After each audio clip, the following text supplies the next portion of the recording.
আমি নমি রয় মাই Bengali YouTube চ্যানেলে সবাইকে স্বাগত জানিয়ে চলে এলাম ছোট্ট একটা মিনি ব্লগের সাথে।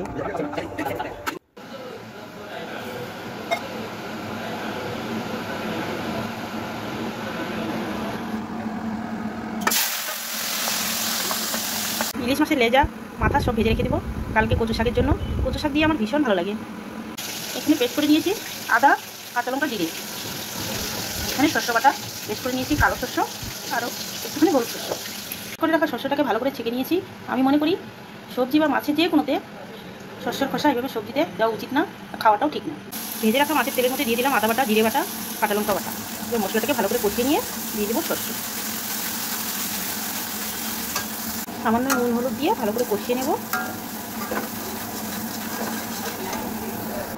সামান্য কাশ্মীরি লঙ্কা গুঁড়ো দিয়ে দিয়েছি। অন্যদিন আমি টিফিন বাটিতে করে করি ইলিশ ভাপা, আজকে কড়াইয়ের মধ্যে করছি। এবারে দিয়ে দেবো ছেঁকে রাখা শস্য।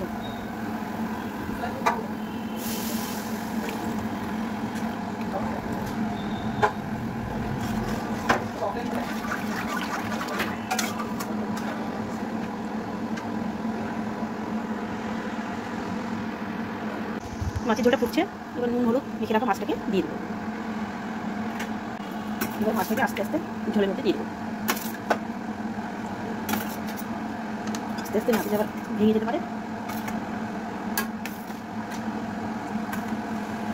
এবারে 20 থেকে 25 মিনিট লো ফ্লেমে গ্যাসটা দিয়ে একদম লো ফ্লেমে গ্যাসটা করে দিয়ে ঢেকে রাখবো।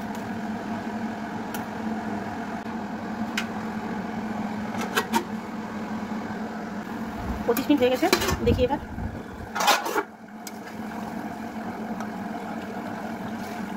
এবারে 2-4টে কাঁচা লঙ্কা দিয়ে নামিয়ে নেব। এই যে কাঁচা লঙ্কা চিড়ে রেখে দিয়েছি।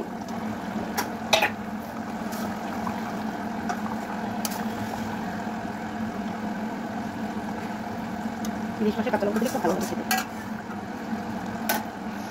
ইলিশ ভাপা রেডি, এবার নামিয়ে নেব। ভিডিওটা যদি ভালো লেগে থাকে লাইক কমেন্ট শেয়ার। আমার চ্যানেলটাকে অবশ্যই সাবস্ক্রাইব করে দেবেন। আমার চ্যানেলের নাম নমি রয় মাই বেঙ্গলি ইউটিউব চ্যানেল। দেখা হচ্ছে নেক্সট ভিডিওতে।